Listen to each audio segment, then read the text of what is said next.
Here is the team that we made in the last few videos that Chelsea could line up with under Enzo Maresca, and in today's video we are going to be looking at some transfer targets, the main targets Maresca should be going for and the main positions that should be addressed to improve this side ready for next campaign. It seems that the main identified positions so far are a right centre-back, a left-back/left centre-back hybrid position, a winger and a striker. But just first, let's touch on the goalkeeper news and that side of things, because there was rumours that we were going to be going in for another goalkeeper with links to the likes of Valles, Trafford, etc. But it is rumoured that Maresca is happy to work with Robert Sanchez, and I do think this makes a lot of sense. As Maresca asked from his goalkeeper, as we discussed in the last few videos, he wants them to step up and make that back four, and they need to be comfortable in circulating possession. This doesn't have to be long passing. This is a very much so circulating the ball with that other back three and the two pivot, looking for options to then play the ball through the lines to the number 8. It's very rarely wanting to go direct. And I think Sanchez does suit this mould, because a lot of times last season, fans would even boo him because of how long he'd take on the ball. But this is exactly what Maresca wants. He wants his goalkeeper to be composed on the ball, not rush anything and not go long. They need to stick to the method and circulate play with the rest of the defence and midfielders. And this is exactly what Sanchez will do and will try to do effectively.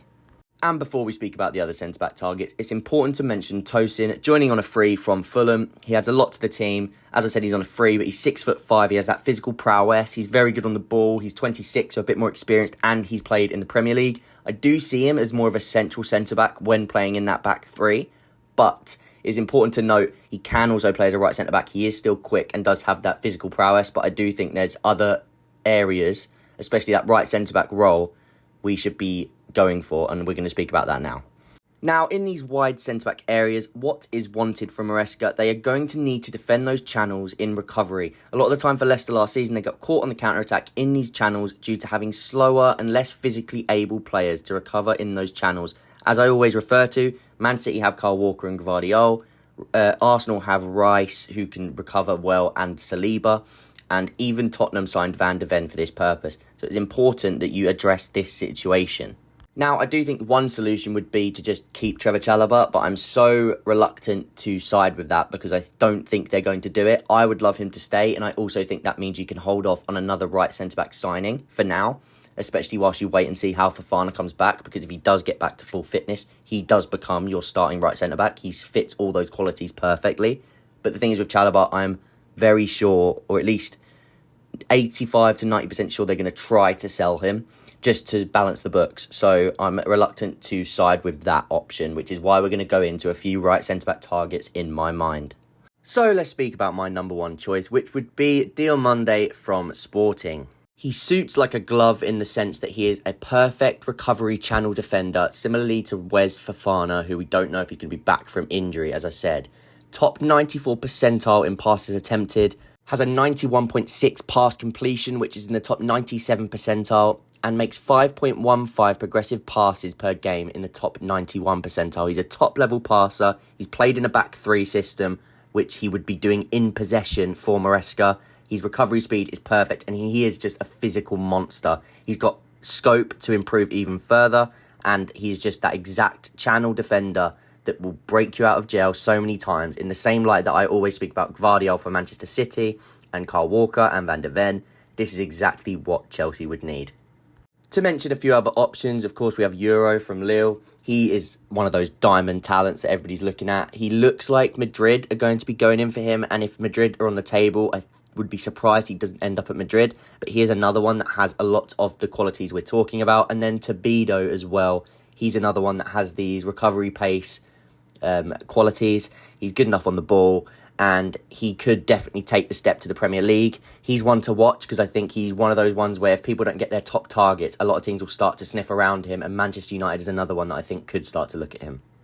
Moving on to the left-back/left centre-back hybrid, what is wanted from this role? This player, I've put Colwill in this, but as I said earlier, Colwill can play a multitude of positions, but this would be a player that can defend those wide areas when they're in the back four in a block, but then in possession, they come inside and they become, in that back three, that left central defender. But they also have, like this, but they also have the ability to invert alongside the midfielders. So they're also comfortable enough on the ball to step up into midfield and make things happen. Again, Colwill is kind of perfect for this role, but Colwill is also a little bit better, in my opinion, if you have him starting as one of the centre-backs.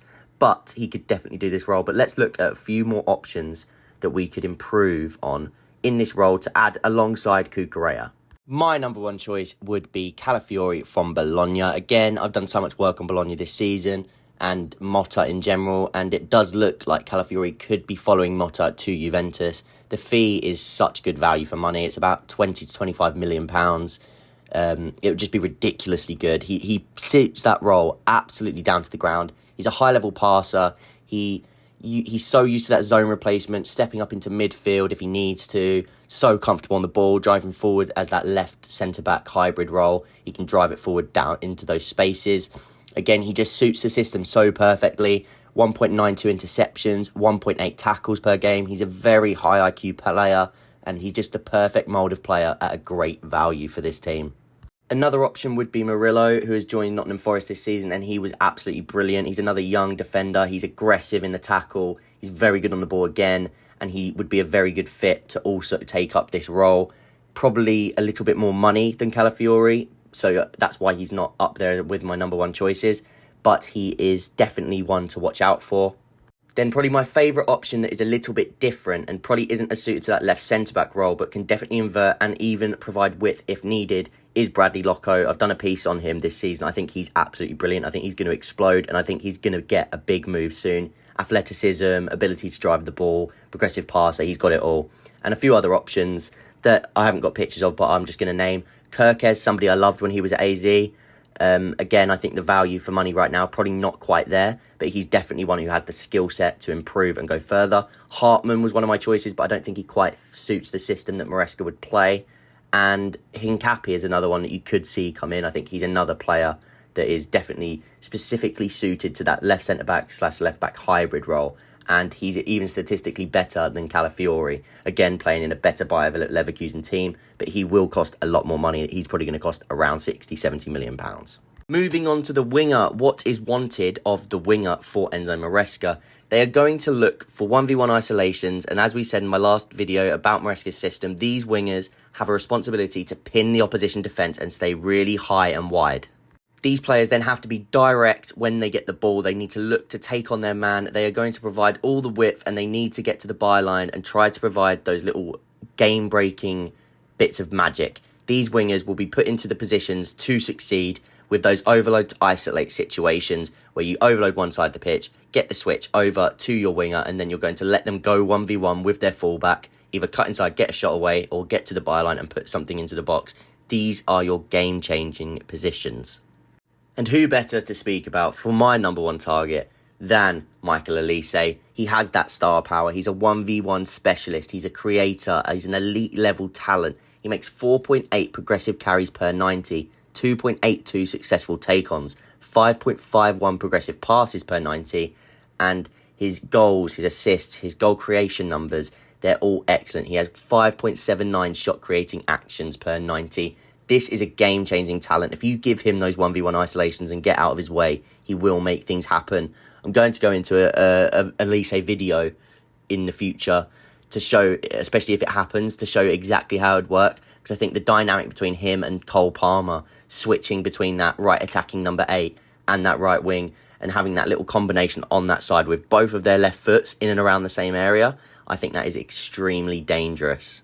Another option that I like that a lot of people don't really speak about is Somerville. And again, I say they don't speak about. A lot of people have mentioned him, but a lot of people don't really like the idea of the move. I think it would be an astute move for around 30 million. It is on the other side. It's on the left wing. And again, there's people that I prefer to him that are bigger game-changing talents. But it's an astute move. He's 30 million. He fits the system. He'd be a very good option on that side of the pitch where we are slightly lighter than we are on the right, at least further down the line when we bring players back. So it's one of those moves where I wouldn't be too disappointed, but he's not my first choice. And the last one that I wanted to mention is Nico Williams. Again, he has just got that X factor. He's an excellent 1v1 winger, and he just provides that little bit of magic. But I would say that his wages are too high, and I think that is going to be a stumbling block as to why teams don't go for him this summer. And lastly, let's speak about what is wanted from that centre-forward/striker. They have to be able to do both things. They have to be able to get forward and get in and around the box to be a danger man, but they also have to be able to drop into that space behind, create that overload if they're needed to in that midfield pentagon that I spoke about in my last video, be part of that and allow the wingers to be the high and wide players, the most advanced players in the team.